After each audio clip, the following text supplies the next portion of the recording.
एक है through the file, decision on spot on merit of the file. मेरे लोग भी आपको कहे कि न कहिए तब मुझे कंसर्न।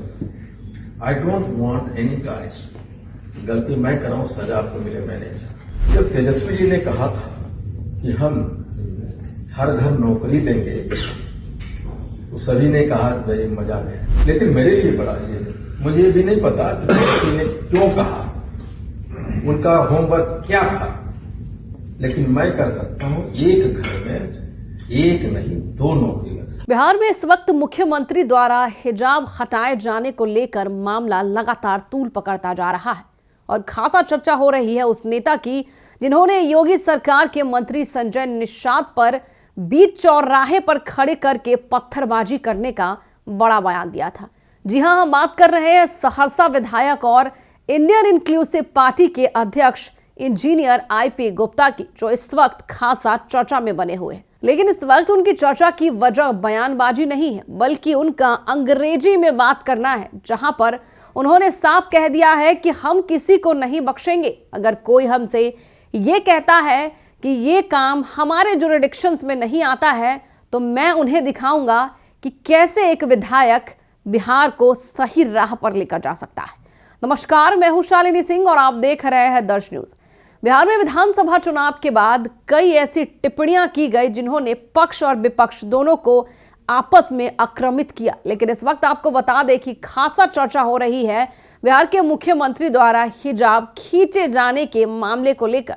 लेकिन सहरसा विधायक एक अलग ही सुर्खियां बटोरने पर लगे हुए हैं। जी हां, सहरसा विधायक ने मीडिया से बातचीत की है, जहां पे उन्होंने खुलकर स्पष्ट किया है कि किस तरीके से वे अपनी सहरसा के विधानसभा क्षेत्र में और सहरसा की जनता के लिए विकास की राह खोलेंगे और कैसे सहरसा के लोगों के लिए एक शुभ चिंतक बनकर उभरेंगे। उन्होंने पूरी बातचीत के दौरान लगातार अंग्रेजी सेंटेंसों का प्रयोग किया, अंग्रेजी शब्दों का प्रयोग किया, जिसके बाद वो इस वक्त बिहार में चर्चा का विषय बन गए हैं। आपको सबसे पहले हम वो वीडियो दिखाते हैं।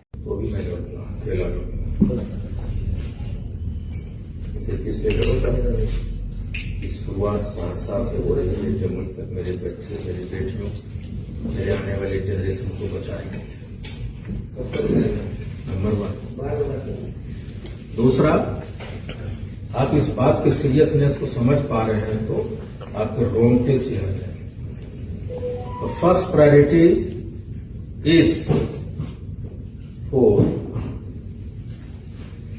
Gateway of Bihar is the development of human resource.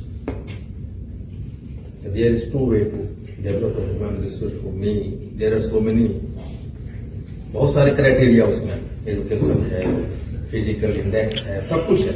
लेकिन मेरे लिए सिर्फ 2 चीज, एक कि change the mindset, and I can say with proud that I have been able to change कम से कम हजारों लड़कों लड़कियों की दिमाग को मैंने बदल दिया है। Through my speech, through my interactions, I changed there mindsets. Number 2, ये जो कोरेक्स है ना, इस पे मेरी लड़ाई चालू, मैं उसको रिसर्च करने की कोशिश। अब बहुतों को पता होगा कि कौन है वो। एक ऐसा संदर्भ बिहार में कहीं नहीं होता है, बिजली के तार काट दिए जाते हैं। इससे भी कोई नीचा वाला पैमाना होता है। कोई पहले गांव में सींग काटा जाता था मशीन से, ईंट कच्चे की दीवार काट के चोर होता था, ले जाता, तार चोरी होता था। मेरे आपके साथ हर जगह बंद हो गया। आपको नहीं लगता है कि आप सभी के लिए चैलेंज, या तो फिर आप लोगों को जीने का आदत हो गया? नहीं, लेकिन मैं ऐसा नहीं, मैं I don't get use to any. मैं अपने आप कैसे ढाले, यार चोरी होता है तो कैसे होता है, कौन पुलिस लोग है, कौन इलेक्ट्रिसिटी वाले लोग पहचान नहीं पा रहे हैं, और अगर पहचाना है तो कौन ऐसी मजबूरियां जो आप लोग चूक रहे हैं। आप समझिए आपका सिटी कहाँ है और आप कहाँ है ना। आप हो सकता है हिंदुस्तान में गाड़ियों में नौकरी कर रहे हैं, पत्रकारिता कर रहे हैं, सिर्फ नौकरी पत्रकारिता की बात है। You have to be equally responsible to the city. ऐसी पत्रकारिता से क्या मतलब जब आप कंट्रीब्यूट न कर सके अपने घर की, अपने शहर की। नहीं हो सकता है कि आप लोगों को थोड़ा अजूबा लगेगा हमारी बात,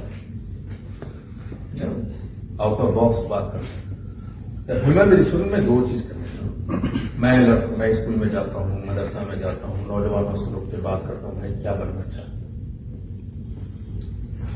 एक ये है। दूसरा है कि जब तेजस्वी जी ने कहा था कि हम हर घर नौकरी देंगे, तो सभी ने कहा कि भाई मजाक है, कैसे संभव हो सकता है, सभी ने क्वेश्चन उठाया।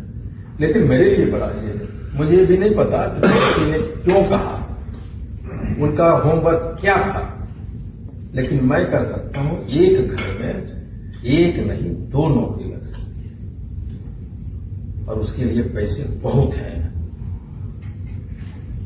और अगर आप बजट स्टडी करें, पता नहीं आप लोग करते हैं नहीं करते हैं, आप किसी भी राज्य का बजट का स्टडी कीजिए, विभागों के स्टडीज कीजिए।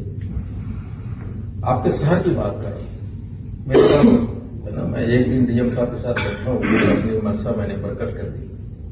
मेरे पास आते हैं ऑफर, सबको लगता है कि कुत्ता सेट होने के लिए ना गरमा रहा है वहां, हम सेट हो जाएंगे सिस्टम में। अब उसका असर ये मेरे पास आ रहा है, सर ये हिसाब माननीय का ये देखता है उन समय। मैं कहा कि अगले बार अगर बोला हिसाब किताब की बात, यहाँ पुलिस आई है तुमको अरेस्ट करके भिजवा देंगे।